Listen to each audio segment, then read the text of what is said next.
58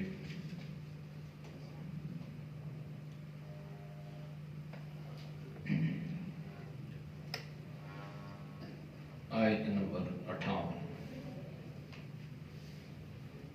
اعوذ باللہ من الشیطان الرجیم بسم اللہ الرحمن الرحیم وجاء إخوة يوسف فدخلوا عليه فعرفهم وهم له منكرون ولما جهزهم بجهازهم قال ائتوني بأخ لكم من أبيكم ألا ترون أني أوفي الكيل وأنا خير المنزلين فإن لم تأتوني به فلا كيل لكم عندي ولا تقربون قالوا سنراود عنه أباه وإنا لفاعلون وقال لفتيانه اجعلوا بضاعتهم في رحالهم لعلهم يعرفونها إذا انقلبوا إلى أهلهم لعلهم يرجعون صدق الله العظيم. ترجمہ وجاء اور آئے اخوت یوسف یوسف کے بھائی فدخلوا علیہ پس داخل ہوئے اس پر فعرفهم پس اس نے ان کو پہچان لیا وہم اس کو لہو اس کو منکرون نہ پہچان سکے ولما اور جب جہزہم تیار ہو گیا بجہازہم ان کا اسباب ان کا سامان قال فرمایا ائتونی لے آؤ میرے پاس بأخی اپنے بھائی کو لکم جو تمہارا من ابیکم تمہارے باپ کی طرف سے یعنی باپ شریک الا ترون کیا نہیں دیکھتے ہو انی اوفی الکیل بے شک میں پورا تولتا ہوں وانا خیر المرسلین اور میں بہترین مہمان نوازی کرتا ہوں فإن لم تأتونی پس اگر نہ لائے اس کو میرے پاس بھی اس کو فلا کیل لکم پس نہیں ہے تمہارے لیے سامان عندی میرے پاس ولا تقربون اور نہ میرے قریب آنا قالوا کہنے لگے سنراود عنہ کوشش کریں گے ہم اس کی اباہ اس کے باپ کے پاس وَإِنَّا لَفَاعِلُونَ اور بے شک ہم یہ کام کرنے والے ہیں وقال اور کہا لفتیانہ اپنے خدمت گزاروں سے اپنے نوجوانوں سے اجعلوا رکھ دو بضاعتہ اس کی پونجی کو فی رحالہم ان کے سامان میں ان کے اسباب میں لعلہم تاکہ وہ یعرفونہا اس کو پہچان لیں اذا انقلبوا جب وہ پلٹیں الی اہلہم اپنے گھر کی طرف لعلہم یرجعون تاکہ وہ لوٹ کر آئیں. آیات کا ماقبل آیات کے ساتھ ربط اور تعلق یہ ہے کہ جناب حضرت یوسف علیہ السلام کو قید سے جیل سے رہائی ملتی ہے شاہی مہمان کی حیثیت سے آپ کو ایک مقام اور مرتبہ ملتا ہے اور جب آپ کی بادشاہ کے ساتھ بات چیت ہوتی ہے تو بادشاہ آپ کی عقل مندی سے، آپ کی ذہانت فطانت سے بڑا متاثر ہوتا ہے، یہاں تک کہ جناب یوسف علیہ السلام کو مصر کا بلا شرکت غیر وزیر خزانہ مقرر کر دیا جاتا ہے۔ اللہ نے فرمایا کہ ہم اسی طرح اجر دیتے ہیں۔ اب جو خواب دیکھا تھا جناب یوسف علیہ السلام نے کہ یعنی بادشاہ نے جو خواب دیکھا اور یوسف علیہ السلام نے جو تعبیر بتائی تھی، تو حضرت یوسف علیہ السلام جب وزیر خزانہ مقرر ہو گئے تو آپ نے بہترین انداز سے اس نظام معیشت کو مضبوط کیا۔ آپ اس کو خرچ بھی کرتے گئے اور آپ اس کو جمع بھی اس انداز سے کرتے گئے کہ وہ خراب نہ ہو۔ ان کو یقین تھا کہ ہمارے جو یہ 7 سال ہیں یہ انتہائی خوشحالی کے سال ہوں گے، اور اس کے بعد جو ہے یہ قحط کے 7 سال ہوں گے، تو لہذا ہم نے ان 7 سالوں میں اپنے لیے اتنا کچھ تیار کر کے رکھنا ہے کہ ہماری عوام بھی بھوک اور افلاس کا شکار نہ ہو، بلکہ ہم دوسرے لوگوں پر احسان کرنے والے بن جائیں۔ اور اس طریقے سے جب ہماری دور دراز سے لوگ ہمارے پاس آئیں گے تو ہماری معیشت مضبوط ہوگی، زر مبادلہ بڑھے گا۔ تو یہ ساری سوچ تھی جناب یوسف علیہ السلام۔ پھر اللہ کا کرنا یہ ہوا کہ حضرت یوسف نے اس نظام کو بہتر بنانا شروع کر دیا، یہاں تک کہ یہ 7 سال جو خوشحالی کے تھے یہ گزر گئے۔ اب 7 سال جب خوشحالی کے گزر گئے تو اگلے سال شروع ہو گئے قحط کے۔ تو شروع میں تو کچھ لوگوں نے گزارا کر لیا، لیکن کب تک گزارا کرتے؟ لوگوں کے پاس راشن ختم ہو گیا، خوراک ختم ہو گئی، فصلیں لوگوں کی تباہ ہو گئی، تو انتہائی برے حالات ہونے لگے۔ تو حضرت یوسف علیہ السلام نے اپنے خزانے کا گویا منہ کھول دیا، اور اس زمانے میں حضرت یوسف علیہ السلام فی کس 1 اونٹ سامان کا دیتے تھے، یعنی ہر آدمی جو بھی جہاں سے آ رہا ہے تو حضرت یوسف 1 اونٹ غلہ بھر کے اسے دیتے۔ تو اب یہ مصر سے باتیں باہر نکل پڑی، یہاں تک کہ دور دراز سے لوگ مصر میں حضرت یوسف کے پاس خوراک لینے کے لیے، راشن لینے کے لیے آنے لگے۔ پھر اللہ کا کرنا یہ ہوا کہ جب خبر پہنچی حضرت یعقوب علیہ السلام کو کہ مصر کا جو بادشاہ ہے یہ بڑا رحم دل ہے اور بہت احسان کرنے والا ہے، اور اس پریشانی کے عالم میں وہ کوئی ناجائز فائدہ بھی نہیں اٹھا رہا کہ اگر وہ غلہ دے رہا ہے، خوراک دے رہا ہے تو اس کے عوض میں وہ بہت زیادہ پیسے لے رہا ہو، ایسی بات بھی نہیں ہے۔ عام حالات میں جو ترتیب تھی بالکل اسی ترتیب سے حضرت یوسف علیہ السلام نے اس نظام کو چلایا۔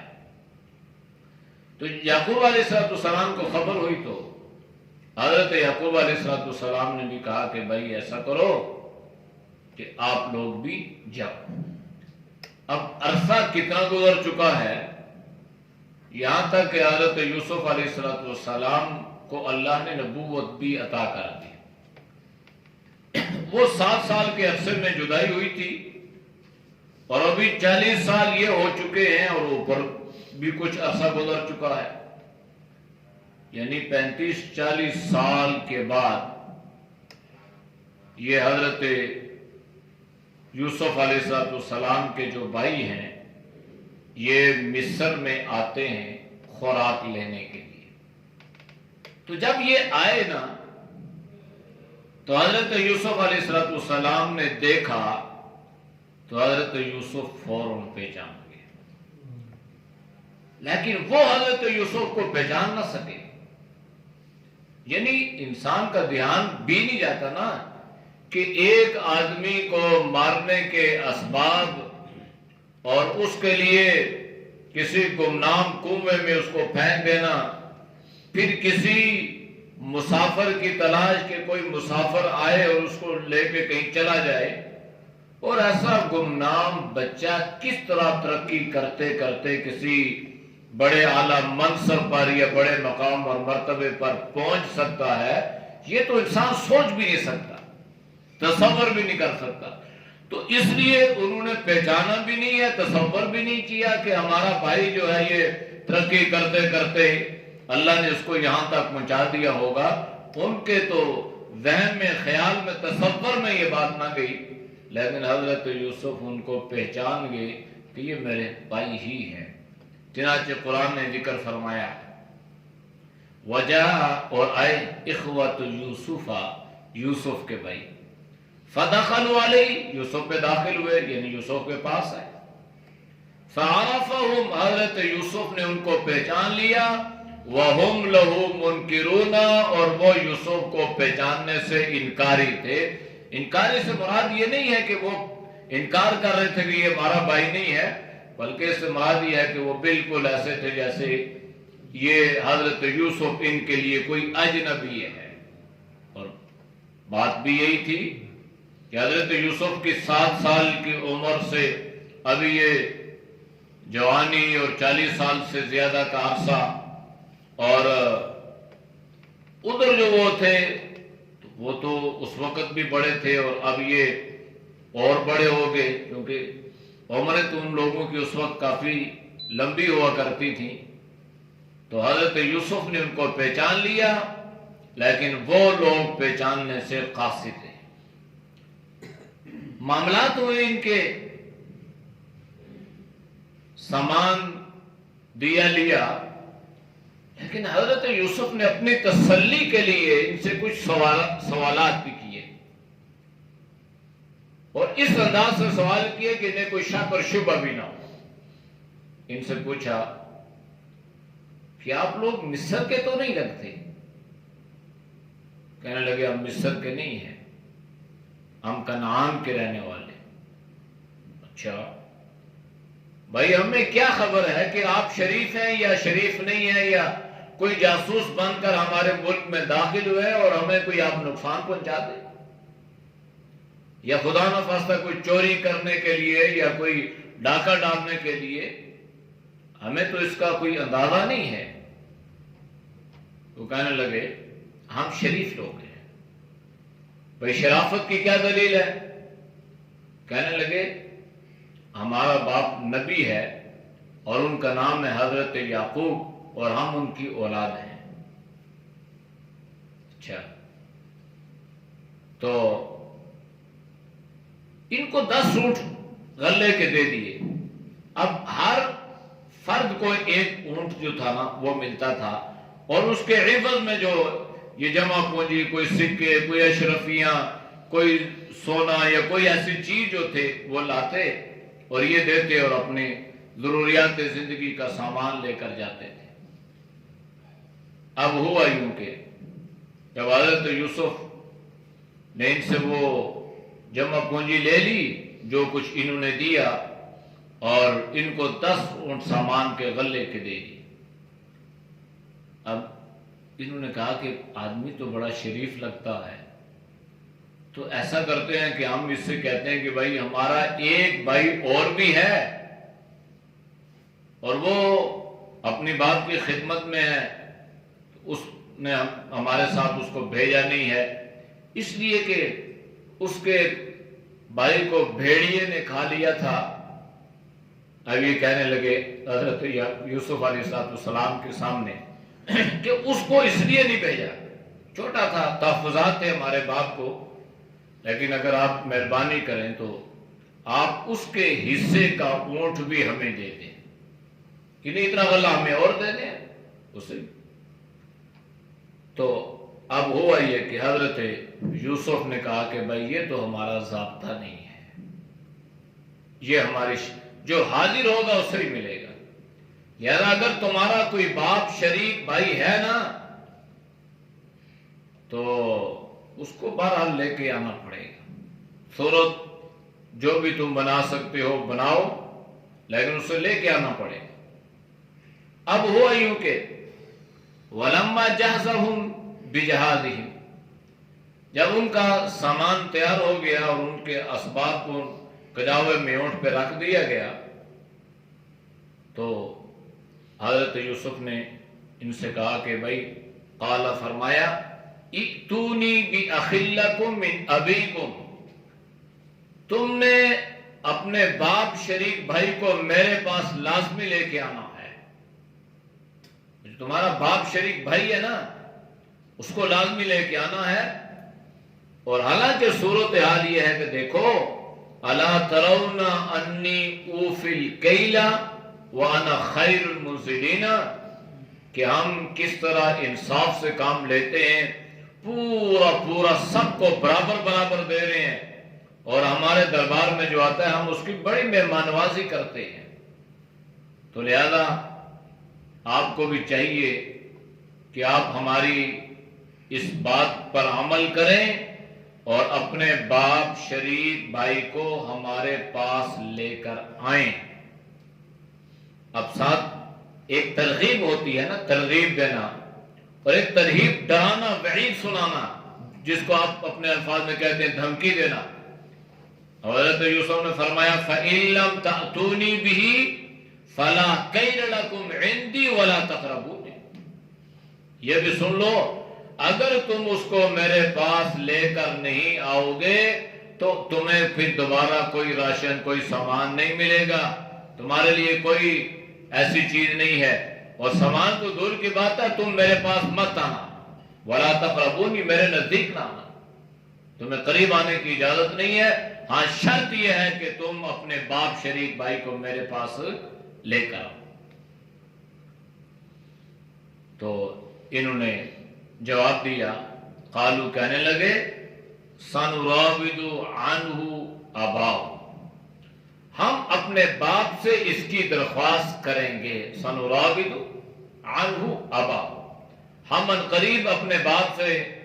جا کے اس کی گزارش کریں گے، ہم کوشش کریں گے۔ لیکن انہیں اس بات کا اندازہ تو تھا کہ بھائی اب تو ہم مشکل میں پھنس گئے، ہم بھائی کا نام بھی نہ لیتے تو ہمارے اوپر یہ مصیبت، یہ پریشانی نہ آتی،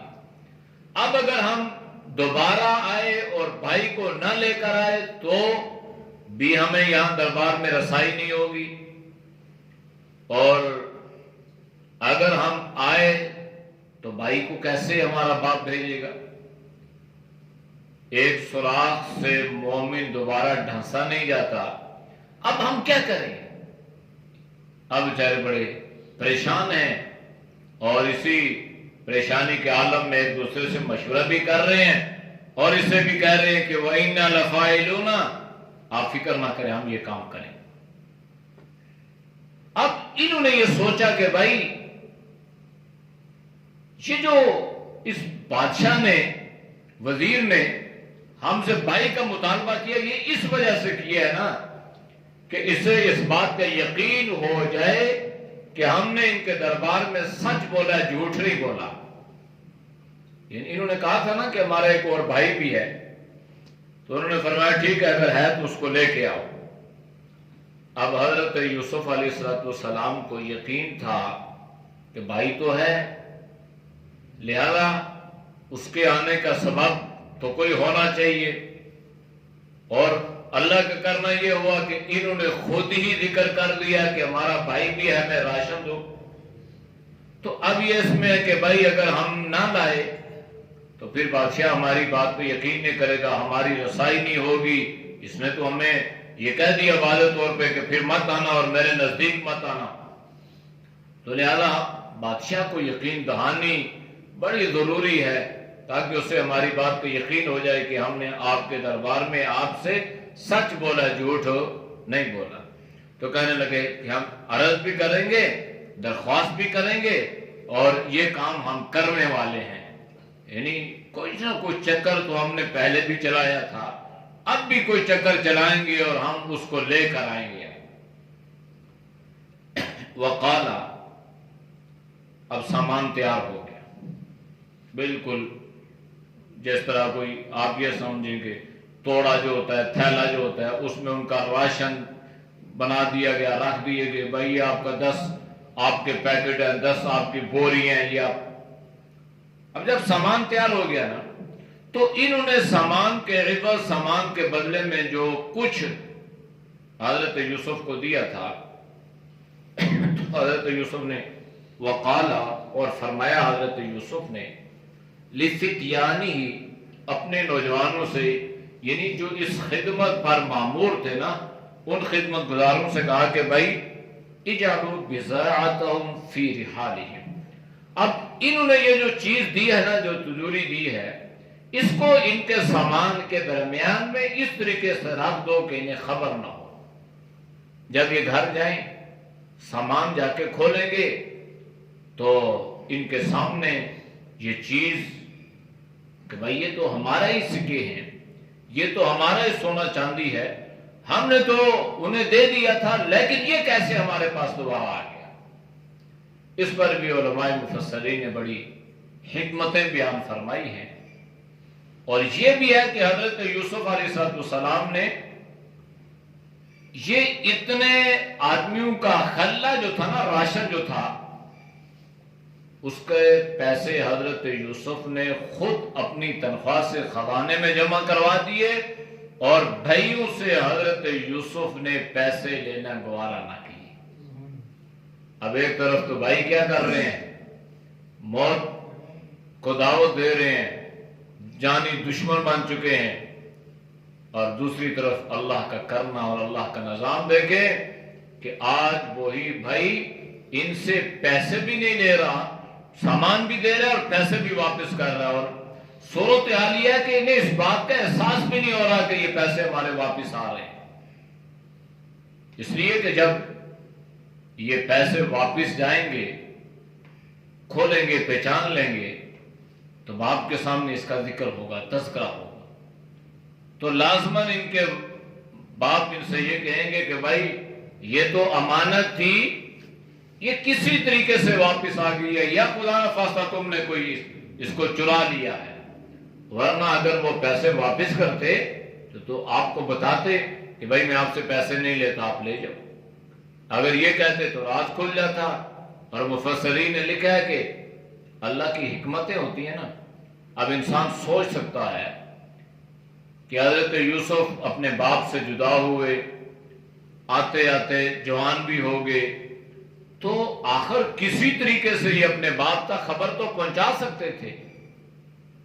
جیل میں بھی رہے، جیل میں تو خبریں آتی جاتی رہتی ہیں، دور دراز سے لوگ آتے جاتے رہتے ہیں۔ جیل میں رہے، بالکل کوئی خبر نہیں ہے۔ وزیر خزانہ بن گئے، کوئی خبر نہیں ہے۔ یہاں تک کہ کسی جگہ بھی یہ چیز نہیں ملتی کہ حضرت یوسف علیہ السلام نے اس عرصہ میں کوئی تھوڑی سی کوشش کی ہو کہ وہ اپنے باپ کو خبر دیں کہ بھائی میں زندہ ہوں، میرے باپ کی کیا حالت ہوگی، زندہ ہے نہیں ہے، پتہ نہیں کیا ان پہ گزر رہی ہوگی، کیا بیت رہی ہوگی۔ کوئی ایسی صورت نہیں ملتی۔ ایک روایت تفسیر قرطبی میں ملتی ہے، اس میں یہ ہے کہ اللہ نے حضرت یوسف علیہ السلام کو بدریہ وحی خبر پہنچانے سے منع فرما دیا تھا کہ آپ نے کوئی ایسی بات یا کوئی ایسی کوشش نہیں کرنی کہ جس سے آپ کے باپ کو، آپ کے بھائیوں کو خبر ہو کہ ہمارا بھائی جو ہے، ہمارا بیٹا جو ہے وہ مصر میں ہے، جیل میں ہے، یا شاہی محل میں ہے، یا وہ وزیر بن چکا ہے، یا کوئی ایسی خبر آپ نے پہنچانی نہیں ہے۔ تو اس لیے حضرت یوسف علیہ السلام نے ان ساری باتوں کو راز میں رکھا اور بہترین انداز سے اس کو چلانے کی کوشش فرمائی۔ تو سامان تیار ہو گیا، تو فرمایا کہ بھائی یہ جو انہوں نے جو کچھ دیا ہے نا، اب اس کو اٹھا کے آپ ان کے سامان میں رکھ دو، اور اس لیے رکھ دو لعلہم یعرفونہا اذا انقلبوا الی اہلہم، جب یہ واپس جائیں گے نا اپنے گھر والوں کے پاس تو یہ اس کو کھولیں گے تو پھر پہچان لیں گے کہ بھائی یہ تو ہم نے دیا تھا پھر واپس آ گیا۔ تو لعلہم یرجعون، دو باتیں، ایک تو یہ بات ہے کہ ان کے پاس یہی کچھ تھا جو یہ آئے اور انہوں نے سامان خرید لیا، اب ان کے پلے کچھ ہوگا تو آئیں گے نا، جب ہوگا ہی نہیں تو پھر آئیں گے کیسے؟ لہذا حضرت یوسف نے ایک بات تو یہ سوچی تاکہ ان کا بھی واپس چلا جائے، پھر ان کے پاس یہ چیز آ جائے اور پھر یہ دوبارہ میرے پاس غلہ لینے کے لیے آئیں، تاکہ ان کے پاس کوئی چیز ہو، عوض کوئی قیمت ہو جس کے لیے یہ خریدار بن کے آئیں گے۔ اور دوسری بات یہ تھی کہ جب یہ چیزیں نکلیں گی تو ممکن ہے حضرت یعقوب علیہ السلام دیکھیں اور دیکھنے کے بعد اپنے بیٹوں سے کہیں بھائی مجھے تو تمہاری نیتوں پر شک ہی رہتا ہے اور یقین ہے کہ یہ کام جو ہے تم نے گڑبڑ کی ہے، کوئی چوری ووری کی ہے، لہذا تم جاؤ، واپس جاؤ، بادشاہ کے دربار میں جاؤ اور اس سے جا کے یہ کہو کہ بھائی یہ تو ہم نے آپ کو دی تھی اور اس کے عوض میں ہم نے یہ سامان خریدا تھا، لیکن جب ہم نے گھر میں جا کے سامان کھولا تو اس میں یہ آپ کی امانت نکل آئی تو ہم آپ کے پاس یہ چیز، تو یہ حضرت یوسف علیہ السلام کی نیت یہ تھی تاکہ یہ جلدی سامان ہو جائے اور یہ لوگ جلدی واپس آئیں۔ جب یہ واپس آئیں گے تو میں نے تو ان سے کہا تھا کہ جب آؤ گے تو دوسرے باپ شریک بھائی کو یعنی میرے بھائی کو ساتھ لے کر آنا، ورنہ تم میرے پاس آ نہیں سکتے۔ تو لازمی بات ہے جب وہ لوگ آئیں گے تو میرے بھائی یعنی باپ شریک بھائی کو واپس ساتھ لے کر آئیں گے۔ اعوذ باللہ من الشیطان الرجیم، بسم اللہ الرحمن الرحیم، وجاء اخوة یوسف فدخلوا علیہ فعرفهم وهم له منکرون، ولما جهزهم بجهازهم قال ائتوني بأخ لكم من أبيكم ألا ترون أني أوفي الكيل